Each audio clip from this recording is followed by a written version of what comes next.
Hey, you there, photographer. Are you ready for another story from a true photographic dinosaur? Jean Bagen, professional since 1977, is back with a new podcast episode full of wonderful anecdotes and useful tips from his years of experience. Get your ears ready, because this photographic dinosaur is going to take you on a fascinating journey through the world of photography. Ready for a dose of inspiration?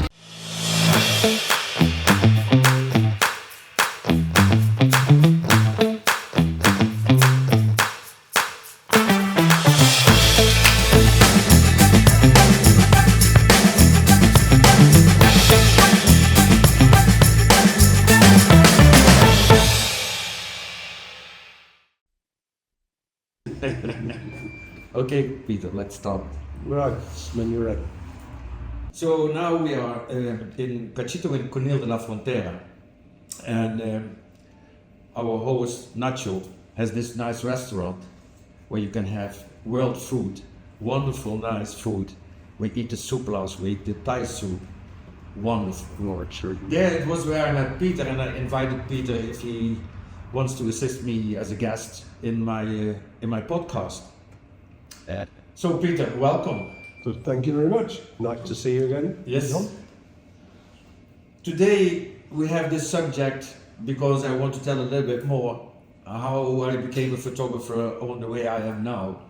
And so we're going to start and go to the very first beginning. The history. And this camera is your first one, no? Yes, this is where it all started.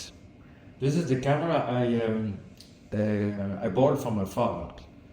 I have to back him for more than 2 weeks. And as you can see, a little bit unsharp in the background, there's the name written, Jean Bagen. See. And by coincidence, that's the name of my father as well. So I think it was already in those days that this camera has to belong to me. It's a nice one. It's a Agfa Isolat, late 50s, with a magic door. Lens comes out. Everything is manual. Yeah, Really, everything is manual. So your aperture, your shutter speed. For that, you have. we have A the light light meter. meter, Yeah, which is also a little piece of antique. I do remember those. And then you have the opportunity to catch your light, and it gives you the measuring. And here you can tell the meter what kind of film is in your camera. Okay. And you put your ASA or ISO, as it is called now, and you turn it a little bit, and then you have the table of your shutter speed and your aperture. But then still, you need to estimate your distance. I mean, normally when you have a lens, you focus, you can look through the camera and see when the camera is out of focus, and you can adjust it a little bit so that it's sharp. Yeah.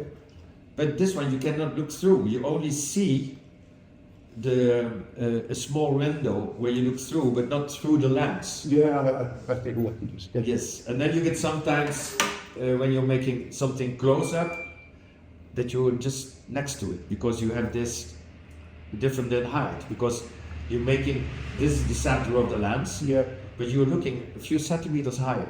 yeah. So you have always this difference in height. And yeah, you have to estimate the distance between your subject and your camera. It was a Agfa camera with a roll film. Yeah. There is square, it is 6x6, and this is where it all started. I was a member of the Scouts, and we did a project. We were working through our province where I live in the Netherlands. We're visiting all old castles. Yeah. One of the guys was looking for the text and writing the history and talking with the people who lived on that particular castle. And I was, on the age of 10, the photographer. Right, must be you. And I still have the negatives. Really? Yes, it was my mom who surprised me. She gave me a few years ago an envelope, and she said to me, I think these are the first negatives you shot. Wow. And it's nice to have. It's not that I'm very proud of the result, No, but it's nice to have them. but there was something. Yeah. And we used it, and we got also nice comments on our project, and I was very happy with it. And to be honest, this is where it all And started. all done with this camera. There is it started. I love listening to the music of the Eagles, and always when they play the song "Take It Easy," which is the most famous song of the Eagles, and they perform it live, then Joe Walsh comes to the microphone and he says, "This is where it all started," and then he bing, Yes.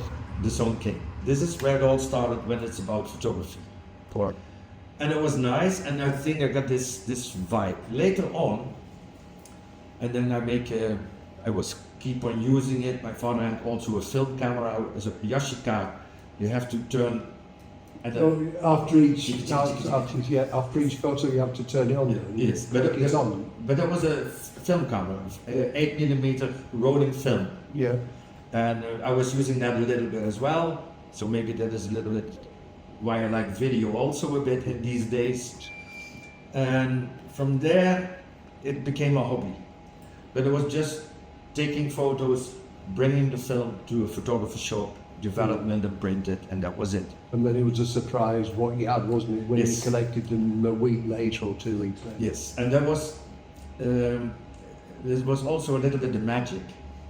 Because when you see the subject and you take a photo, you have to bring the film in, you have to wait till it's developed and printed, and then you see the results. But then you are 10 days or 2 weeks later. Yeah. So there is the surprise again. That's what I mean, yes. Yeah, you forget what you've taken and whatever. Yes, exactly. And now, in these days, with the digital cameras, everybody's pushing the button. And then there's no surprise anymore. You shoot, you look, and you see what you have. Yes. Yeah. There's no limits in cost, because a normal photographer isn't able to get his memory card totally full. So there's I said it's like a price. You're shooting 100 times, and maybe there are 2 you can use. Yeah. When there was a film in the camera, and the film cost let's say about 10 or 15 euros, and you can make 36 Yeah. on one small film roll, It's quite then expensive. you are thinking, okay, no, the subject is not that. I take something else. Yeah. So you were a little bit, but then you were also more serious. Well, more cautious, and you just didn't take a photo of everything, right, like the people do today. So it's just continuing photographing their lives, their food, Yes. then what happy bear. And that is also one of the big differences between the analog photography and the digital photography. Yeah. Look. And this is also one of the things that you say, okay, when you have to think about the cost of the film, you're not only saving money by being careful what you're shooting, but you're also thinking more about the result. You take a little bit more time Yeah. to move your camera because you want to have it right, Yeah. because it costs money. Well, yes. And that's the big difference, and that is also the definition of photography, the level of photography, I agree. Yeah. as I see. Yes. There's less time spent finding that perfect photo. It's just to take a photo of whatever you can and all the things. It's like your photo of the Pelican, where you had to stay there 6 hours or Yes, for this exact moment. Well, that doesn't happen today with the digital photography, does it? it happens by putting a camera on 20 images in a second and just holding the yes. camera and then looking what's the best of the 50 who's coming up Yes. from that subject. Yeah, that's right. But that for me, that it's far away from professional photography. Yeah. And that's the difference. So let's start with this one, and maybe I'll show you the next image. Then I started developing my own films. So dark room. Yes, exactly. In the early 80s. And in those days I did only black and white. Good. So I had my films and my hobby. It happens actually like this. There was a friend of mine and I had an appointment with him to go somewhere. And I came to his house and I asked his mom, is he in the house? No, he's with his dad in the dark room. He's developing his film and his prints. But if you want, go inside. Knock the door. And there was a small double door where you can go inside this dark room. Yes. And I came there and I saw the first time somebody puts a white piece of paper into, for me it was water, Yeah. into water, and then slowly the image came. Yeah. Wow. That was for me, Magic. but that was the moment I said, this is what I want. This is what I want. So then I started with a small dark room in the salon room and organized with the small tools, but it was improving. And the image I show you now is already in this period that I was working for newspapers. I started a little bit by writing an article, and then they allowed me to deliver also the image. So there was a total package. There was the photographer, and I wrote the article. And it became more and more and more, and then finally the people from the newspaper gave me, no. First they did a combination of a contract, which was a colleague photographer of mine. He had a contract with the newspaper. But he was so busy, and they split up the contract, and everybody got his own regent. Yeah. So then I came more and more into this newspaper world. And as I'm looking now, it's so nice to see all the chemicals on the shelf. Yeah. Yes. And so this is what, in the 70s or This is early 80s. early 80s? Yes. So, this is another darkroom image. And this is what I did. Oh, you played football? No. Oh. I'm the guy in the middle. No, this is because of the newspaper. I'm not too much keen on football, and I actually lost the joy of the game during the photography, because what you see, what is happening behind your back, and this is Fortuna Sittard, which Is what? Dutch club, and they were playing against Everton. No, you don't know Everton. And when the fans were coming by train and all the hooligans and what happening in the streets, I was so much thinking, whoa, what is going on? Yeah, the 80s was a bad time for football. Peter, I can tell you, there was always this small thing between me and my colleague. We divided up the job. So we said, one is doing the game, and one is doing what is outside the stadium happening. Yeah. So when the train arrives, when the buses are coming, when the policemen come with the horses and the dogs, and then we did a coin. And you were outside? Most of the time. Yeah. Yes, I hated it. But anyway, it was a nice time. And in those days was also something, what is nice to tell you. When I came somewhere with my camera as a job for the newspaper, and there was a crowded room with 150 people or what inside, and there was something happening would need to be photographed for the newspaper. Then the people say, step aside, there's the guy from the newspaper. Hey. There was a small way through the audience. I could walk to the front and they go all to the side, and everybody was taking attention because this is the guy from the newspaper. You were the celebrity. The celebrities were on stage, and there was one in front of the stage. That was that me. was you. Now, this is also the difference in the digital time and the analog time. In those days, it was happening like I was telling you. But later on, everybody was standing there with a small digital camera or with an iPhone and shooting and pushing and pulling. And before I got my film developed, normally I was on that event and make my images. I had 2, 3, 4, 5 more appointments on that day. 5 o'clock in the afternoon, I go to the darkroom, I develop my films, make my prints, and bring them to the newspaper office by car.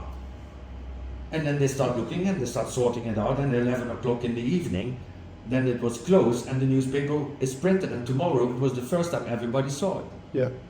Yeah. And now, before I'm back with my camera, everybody has already in the digital camera. Yeah. When I come with my digital camera, I shoot something what is anything news value or something like that. What is happening then?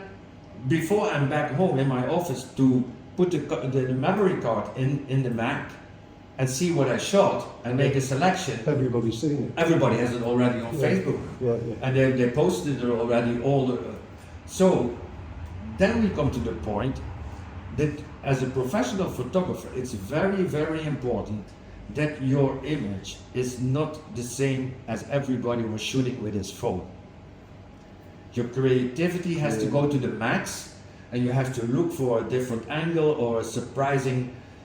When you start preparing this is also nice. When you start preparing your position and you're looking, okay, when it's happening, I go stand there, I look to one lens, or I take a wide angle, I switch the lens, and then you see all the people looking, what is the prof doing? What is the pro doing? And then they move in my corner. So then I just act in the left corner, and when the moment supreme is coming, I jump quickly to the spot where I want to be actually, and everybody's looking, oh, where is they go? Yeah. And this is, Very crafty, very crafty. yes, you have to be keen, and because when the newspaper publish an image, what looked like everybody shot yesterday and published on Facebook, then it makes no sense to hire a professional photographer. No. So in those days, I had the fire, the car accident,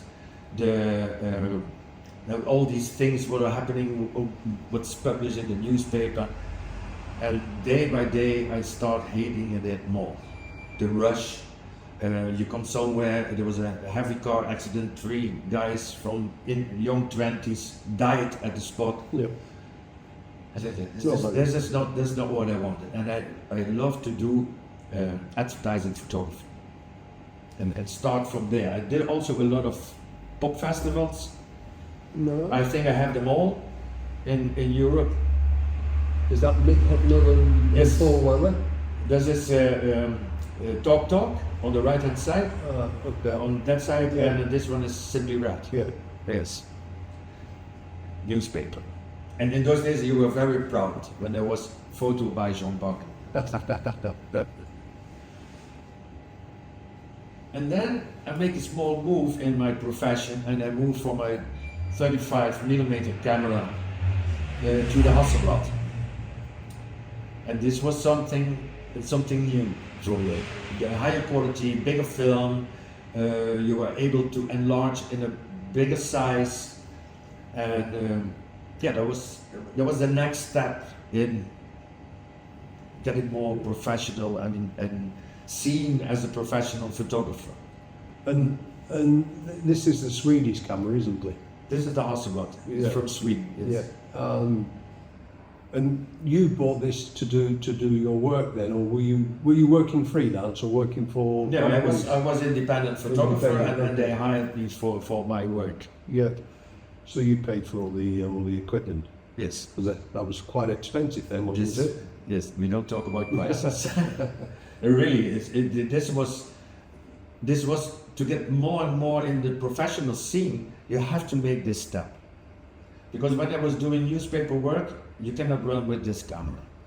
But when the newspaper hires you to make a nice portrait of the mayor, of the new mayor of the city, Then you can do it. then I come up with this one. I bring my lights and I make a small set, and then I can work with him for maybe half an hour to have the nice pose, and then so then I was using the Hasselblad.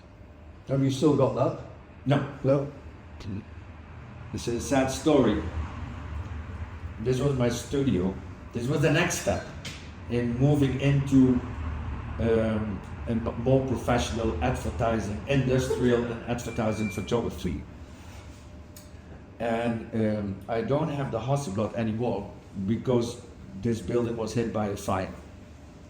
So I'm going to take break in and put the thing on fire. And I have in my professional life is a split. One half is before the fire and the other is after. Yeah. You can see it. So did you lose all your equipment in the fire? Yes, most of it. So you had to buy all new again? Yes. It was a whole fire with insurance and all what need to be done to settle again. Yeah. But finally we succeed. But that means when you look into my analog archives, these are all octas with the negatives and the slides are in sheets. There are 200 sheets in one pack. And then you see on top, when they are a little bit brown, they were from before the fire. The other one, after the fire, they are nice, clean and white. Because there was always a little bit of smoke and dust during that fire. The building was almost down to the floor. We rebuild it and start from scratch. And the life of a professional photographer don't go over roses all the time. But it was a good opportunity to update all your equipment, I suppose.